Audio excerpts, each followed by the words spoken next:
How much horsepower is enough? 100 horsepower? 150? 200? 250 maybe?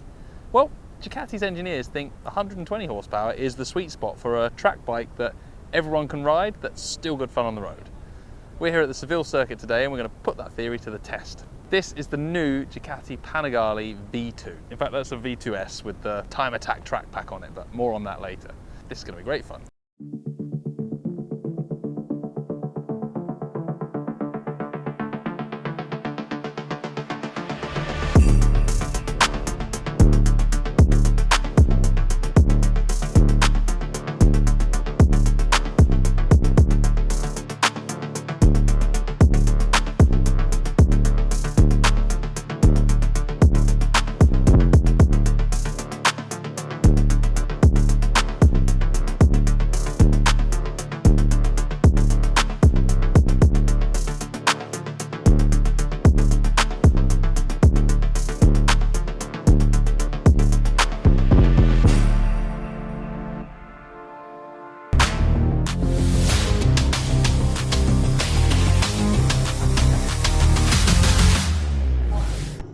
So we're about to head out for a couple of firsts now. We are the first journalists to actually get to ride the new Panigale V2.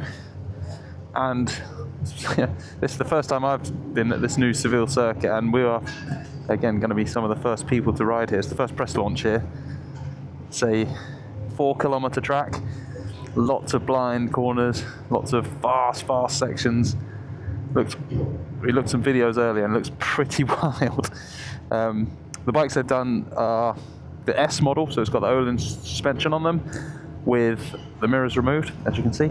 And then the only other change is the tyres. They've got a standard is a 190 55 17, and these have got a 190 60 17.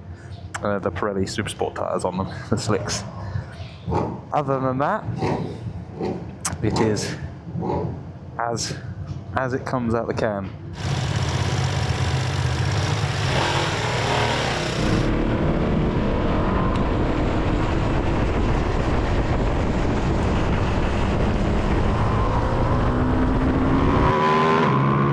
Oh, it feels like a V-twin! Yes!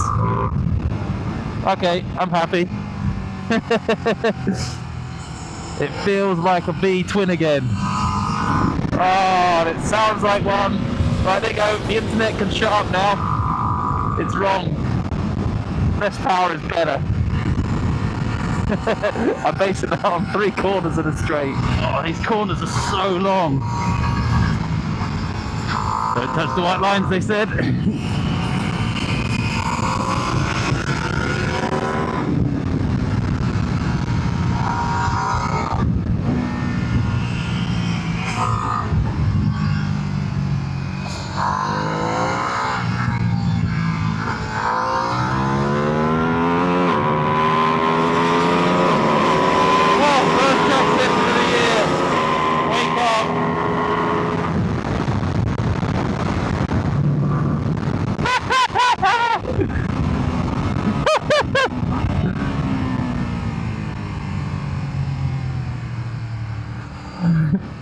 We're off track! So when they say it's slower in the horsepower stakes, but they've made it better, I'm inclined to believe them. And for sure, I believe them. This thing is an absolute peach of a track bike. Morning session's done, and so far very impressed with this bike. You've got to put the horsepower thing out of your mind, and the fact that there's no desmodromic valves is a shock, and none of us like change. But it's forget all that, focus on what the things are like to actually ride. Ducati set out to build 120 horsepower sports bike. That was their aim. They weren't trying to build the fastest middleweight bike on horsepower. They weren't trying to build the fastest V-twin 950. They wanted 120 horsepower and worked backwards from that. And the reason they wanted 120 horsepower, they felt that was the best amount of power for people to enjoy riding on track at all levels without being overwhelmed by the engine, or without the whole ride being about corner exit and straight lines, which I'm a big fan of 600s and smaller bikes, so for me it hits the sweet spot really nicely. The engine marks a move back towards a more traditional feeling V-twin, so it's got a lot more torque down low. The peak torque figure's nothing insane, but the way it delivers that power from early in the rev range and very, very smoothly. It doesn't feel like there's a step in power, but there's definitely some shunts when you come out the corner. That is the biggest news for me. The engine characteristics and the way it makes its power means more than all of the numbers on bits of paper you could ever put out. On top of that, this is quite a tight technical track, barely broken a sweat all morning. I've just been able to enjoy riding fast, as hard as I like, and working on big lean angles and lines. And let's face it, we're not MotoGP athletes. Like, people who do track days, people who buy motorbikes, they're not necessarily super fit, so being able to do 7-8 sessions in a day without being exhausted is a good thing. If you can just park your ego for a bit and buy the smaller bike, you'll have a ton more fun. When I've pushed really, really hard, I've found the fork is a bit soft, and you know, that's the kind of only limit. And in the lower ABS modes, there's been a few people complaining about ABS triggering where they didn't want it to, but actually, if you ride it smoothly, those problems go away. And the proof in the pudding is Alessandro Valeria doing 5 seconds a lap quicker than most people are going on exactly the same settings. So it's not that it's too soft to go fast, it's just that it feels a little soft compared to a full out track spec bike. But having said all that, this thing isn't about lap times, it's about putting a smile on your face and enjoying getting the most out of a bike and out of a circuit. And I think they've hit the sweet spot very, very nicely on this one. It's not the cheapest bike in the middleweight segment, but it might be one of the most fun. And I'm looking forward to putting that theory to the test. Back out for another go.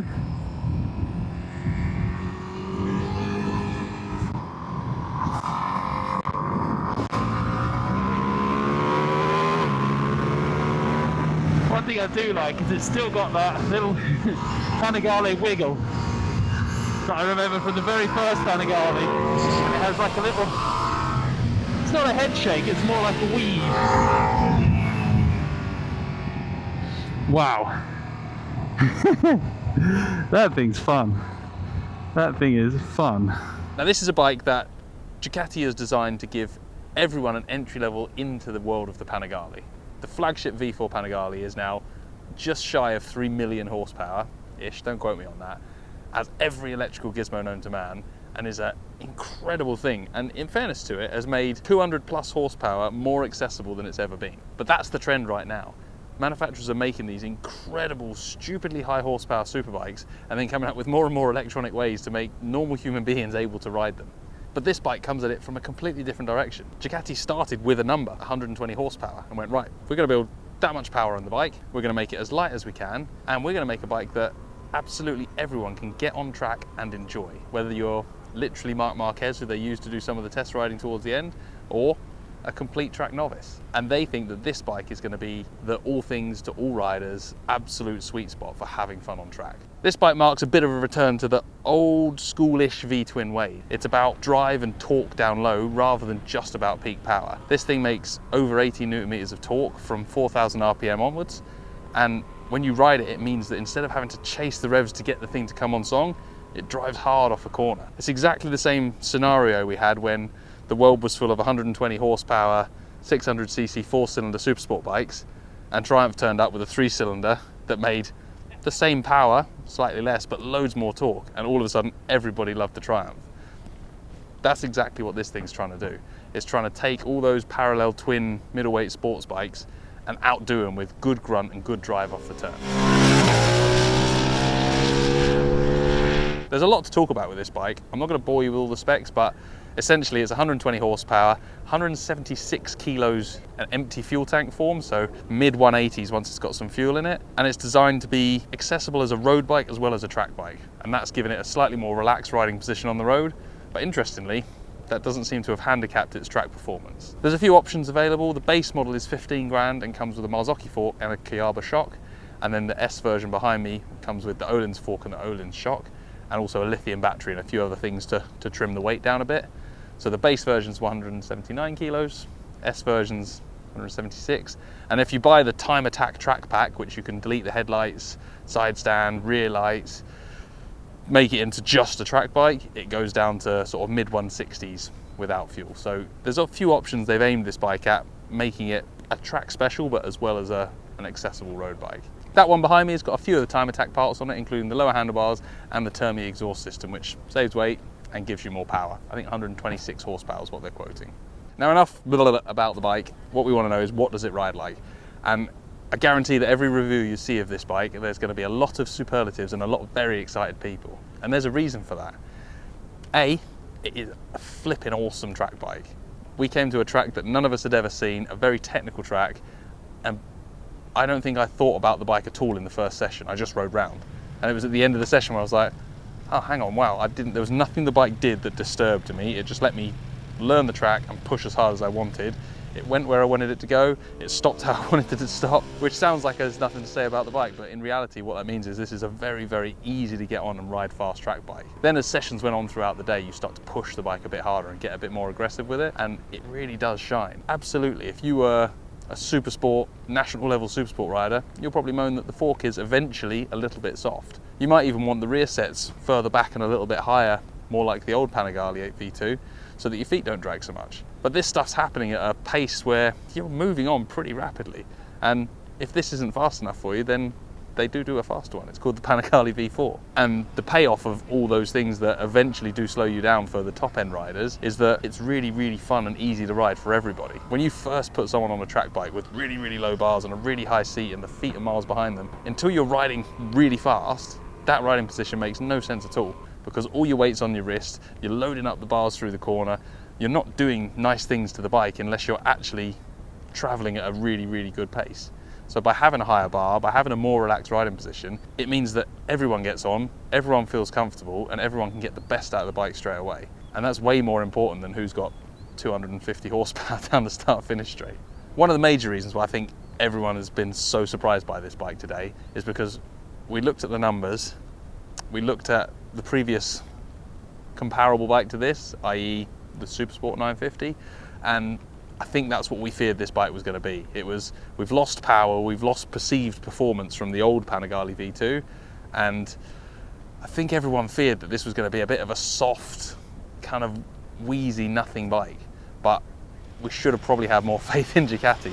Ducati don't generally build rubbish sports bikes. That's their thing, that's their world. And when they set out to make this thing, they didn't only make 120 horsepower because that's all they could make. They made 120 horsepower because that was the number they wanted.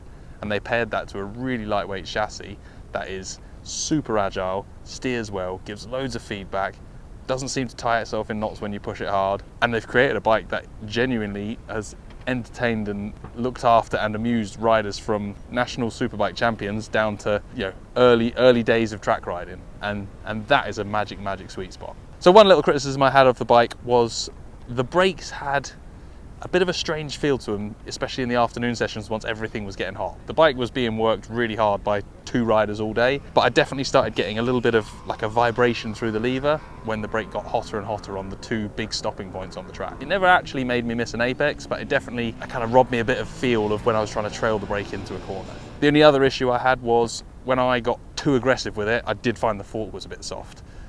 I spoke to a few of the test riders and they said, yeah, you know what, you know, for a super sport track approach, you would maybe go stiffer on the springs, but you can go quicker by riding it more smoothly, which is what I did in the afternoon, and I went faster and didn't get the problem again. So there's always a bit of a balance of matching your riding style up to the bike you're playing with at that moment in time. The big question is, why would you buy one of these over a V4? That's I think an important thing to talk about.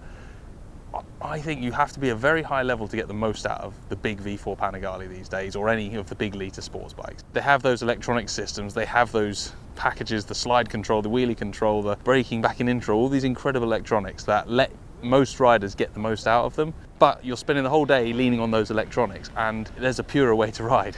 Get something like this, ride less on the electronics and ride more on your own skill, corner speed, and make the track day less about getting onto the straight and opening the throttle and more about that flow through the corners.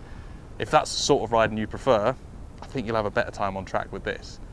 If you just want that big adrenaline rush, that kind of raw thrill of riding something that is wild and fast, this isn't going to do it. You need to step up to the big 200 plus horsepower bike, and it will go absolutely banzai and scare the living daylights out of you. Now, the elephant in the room at the moment a little bit is the price of this bike. It's 15 grand for the base model, 17 for the S. There's a lot of people have reacted to that by going, it's way too expensive for a 120 horsepower bike. It's a tricky one. It definitely isn't the cheapest bike in its class. It's definitely the most expensive bike in the class of middleweight sports bike. Ducati knows that. They did that on purpose. They didn't do it to make loads of money. They said, we just wanted to make the best bike in the class, and this is what we feel that bike costs, which you can't really argue with them for. The Ducati has always been a premium bike. It's meant to be a bike you aspire to. It's not meant to be the bike that absolutely everybody can afford. They have done a few things on this to make owning it cheaper. So the fact that it's 120 horsepower means you go through less tyres when you're doing track days.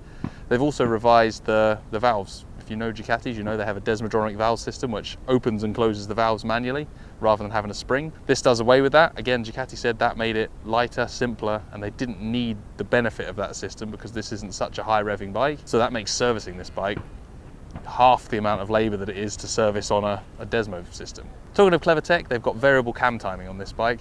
So the inlet valve has got variable timing. It's electronically actuated, and it's not one of those systems where at 5,000 RPM it steps across. It's a continuously varying one. There's more valve overlap at high RPM, less at low RPM.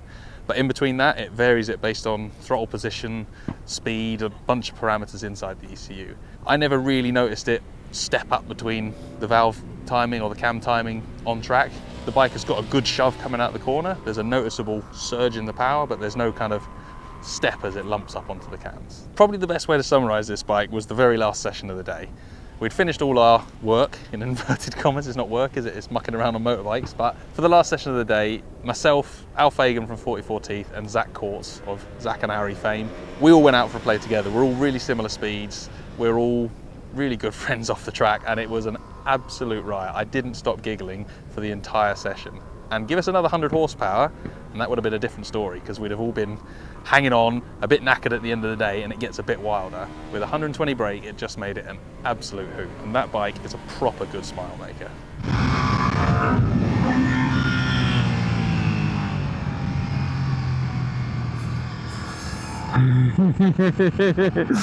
Yes, please.